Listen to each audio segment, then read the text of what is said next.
Harlem, June 14, 1952. 11:47 a.m. 300 witnesses watch a white man in a press suit put his hand on Mayme Johnson's shoulder at the 125th Street Market. Not a gentle touch. A possessive grip. The kind that says, "Move." Mayme freezes. The vendors freeze. The entire corner of Lenox Avenue and 125th Street becomes a photograph. Everyone knows two things in that instant. This man just made the worst mistake of his life, and Bumpy Johnson will hear about it in the next 3 minutes. What nobody expects is that Bumpy won't explode. He'll do something far worse. To understand why 300 people went silent that Saturday morning, you need to understand Harlem in 1952. This wasn't just a neighborhood.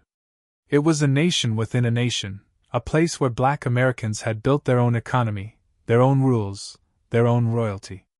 And Mayme Johnson? She was the queen. Not because she demanded it. Because she'd earned it. She ran the books for half the legitimate businesses in Harlem, put together scholarship funds for kids whose parents couldn't afford college, and walked those streets with a dignity that made even white cops tip their hats. Touching her wasn't just disrespect. It was a declaration of war. The man who made that mistake was named Robert Covington, 42 years old, insurance adjuster from Charleston, and a proud member of the Ku Klux Klan. He'd come to New York for a regional meeting, decided to take a morning walk through Harlem like it was a zoo. Like the people there were exhibits. He'd spent 20 years believing that his skin color was a shield, that no matter where he went, or what he did, there were rules that protected men like him. He was about to learn that some places have different rules. Covington didn't know Mayme. Didn't recognize the woman in the elegant cream dress selecting tomatoes from Giuseppe's produce stand. He just saw a black woman in his way. So he grabbed her shoulder and shoved. "Move along," he said, his voice dripping with the casual contempt of a man who'd never faced consequences. Mayme didn't move. She turned slowly, looked at his hand on her shoulder, then at his face.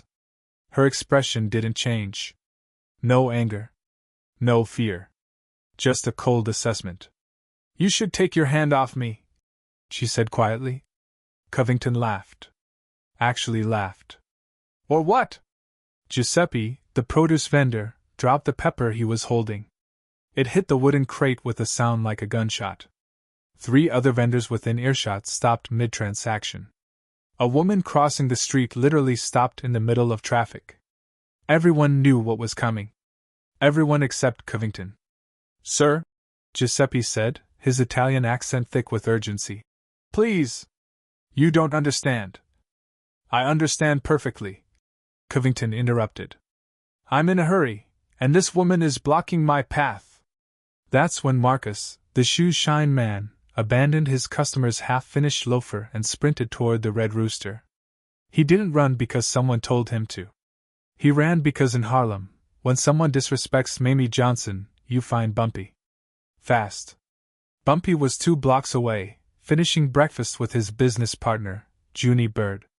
Scrambled eggs, toast, black coffee. They were discussing a real estate deal. Bumpy was buying a tenement building to keep the landlord from evicting 12 families. Normal Saturday morning business. Then Marcus burst through the door, out of breath, his face pale. "Boss," Marcus gasped. "Your wife." "The market." White man put hands on her.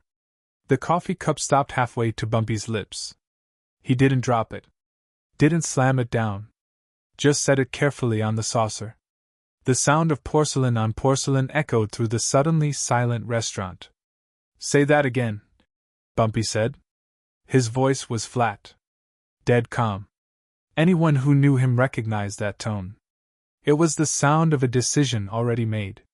"White man at the market." Grabbed Mrs. Johnson's shoulder. Shoved her. "He's still there." Bumpy stood. Smoothed his tie. Put on his hat. Every movement precise, controlled. "Junie, come with me." "Marcus, go ahead. Tell everyone to stay where they are. Nobody touches him. Nobody says a word. I want him exactly where he is when I arrive." The walk from the Red Rooster to 125th Street took 4 minutes. Word traveled faster. By the time Bumpy rounded the corner onto Lenox Avenue, 200 people had become 300. They lined the sidewalks, stood in doorways, watched from windows. Not because someone organized them. Because this was history happening, and everyone wanted to witness it. Covington was still talking. Still had his hand on Mamie's shoulder. Still had no idea that the man walking toward him with measured steps and an expression like carved granite was about to redefine his understanding of power. I said move. Covington repeated to Mamie. Do I need to? Take your hand off my wife. The voice came from directly behind him. Quiet. Almost gentle.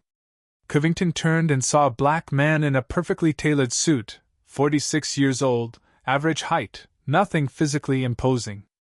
But something in his eyes made Covington's mouth go dry. Your wife? Covington tried to sound amused. His voice cracked. Listen, I don't want any trouble. I'm just trying to get past. You put your hands on my wife in public. Bumpy interrupted. Still quiet. Still calm. In front of 300 witnesses. You pushed her. Disrespected her. And you did it because you thought there would be no consequences. Covington's hand finally dropped from Mamie's shoulder. He took a step back. Now look, I don't know who you think you are. I'm Bumpy Johnson. This is my neighborhood. That's my wife. And you just made the last mistake you'll make in Harlem. The crowd pressed closer. Not aggressive. Not threatening. Just present. A wall of humanity that suddenly made Covington understand exactly how far he was from anything familiar. I have rights, Covington said, but his voice had lost all its authority. I'm an American citizen. I can walk where I please. Touch who I please. The law. The law, Bumpy repeated. He smiled. It wasn't warm. You're standing in Harlem talking to me about the law. Let me explain something to you. The law that says you can put your hands on black women without consequences? That law doesn't exist here. Here, we have a different law. My law. Bumpy took 1 step forward. Covington took 2 steps back and hit Giuseppe's produce stand. Tomatoes rolled across the sidewalk. Nobody moved to stop them. Here's what's going to happen, Bumpy said, his voice carrying across the absolute silence. You're going to apologize to my wife. Not because I'm forcing you. Because you understand now that you made a mistake. A real apology. Specific. Sincere. And then you're going to walk out of Harlem and never come back. I won't, Covington said, but there was no strength in it. You can't make me. Bumpy raised one hand. A simple gesture. Palm up. 5 fingers spread. Suddenly, 12 men materialized from the crowd. Not rushing. Just stepping forward. Surrounding Covington in a loose circle. Each one twice his size. Each one staring at him with the same empty expression. Let me be clear, Bumpy said. I'm giving you a choice. You can apologize and walk away. Or you can refuse, and these men will carry you to a place where nobody will hear you scream, and you'll apologize there instead. Except then, the apology won't save you. It'll just be the last thing you say before you disappear. Your choice.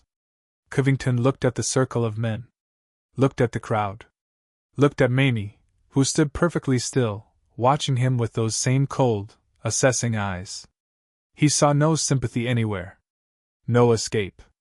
Just the weight of his own arrogance crushing down on him. I'm sorry, he whispered. Louder, Bumpy said. Everyone here should hear it. I'm sorry.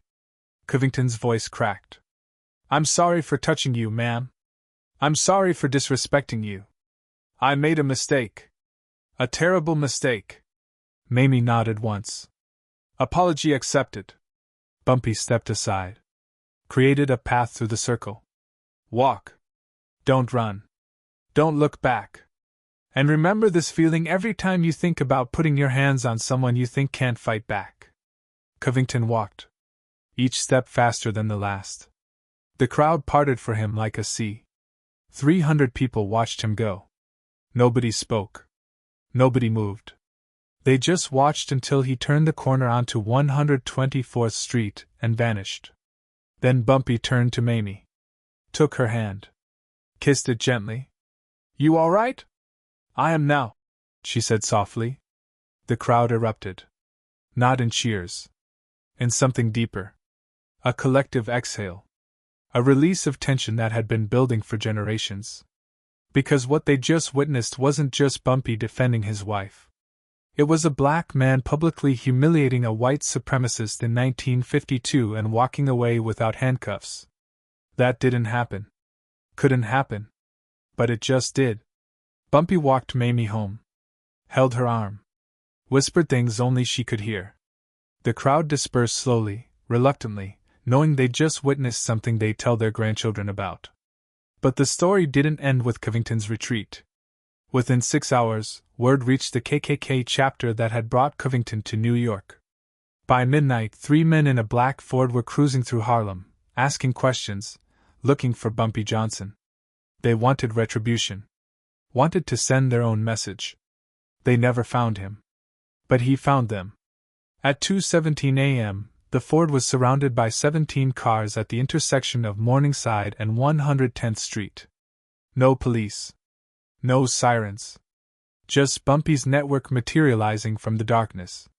The 3 Klan members were pulled from the vehicle, driven to the George Washington Bridge. And given the same choice Covington had received, leave and never return, or stay and face consequences that made death seem gentle. They chose to leave.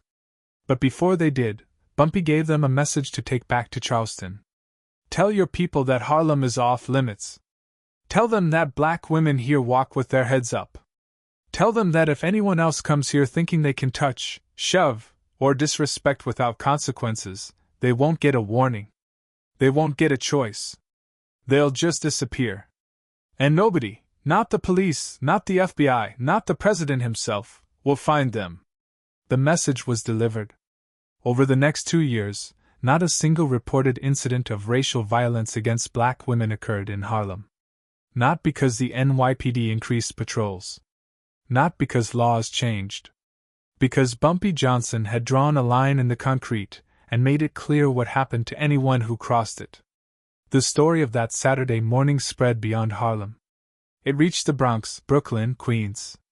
It reached Philadelphia, Baltimore, Washington, D.C. Black communities across the East Coast heard about the man who made a Klan member apologize in public and walk away humiliated. It became legend. The details changed with each telling. Some said Covington left in an ambulance, others said he was tarred and feathered, but the core truth remained: Bumpy Johnson had protected his wife's dignity and sent a message that reverberated through every racist who thought black lives were disposable. Mamie never spoke publicly about that day. But people who knew her said she carried herself differently afterward. Taller. Prouder. Not because Bumpy had defended her, she'd never needed defending. But because 300 people had stood witness, had seen a black woman's dignity valued above a white man's arrogance, and had collectively agreed, this is how it should be. The most dangerous weapon isn't violence. It's controlled power combined with moral authority.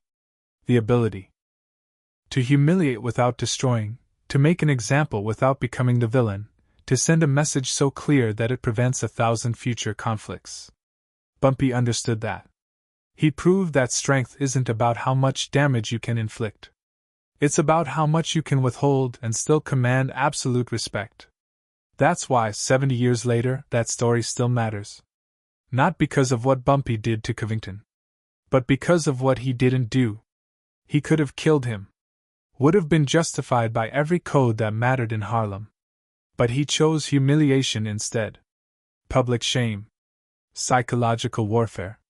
He turned Covington into a living warning. This is what happens when you forget that dignity isn't determined by skin color. If you're hearing this story and thinking about power, real power, the kind that changes culture, not just individual moments, drop a comment and tell me, in a world that constantly disrespects you, is controlled restraint stronger than explosive retaliation? And remember, Bumpy's choice that day didn't just protect Mamie. It protected every black woman in Harlem who walked those streets for the next decade. That's legacy. That's power. That's why 300 witnesses turned silent and stayed silent until the story became legend.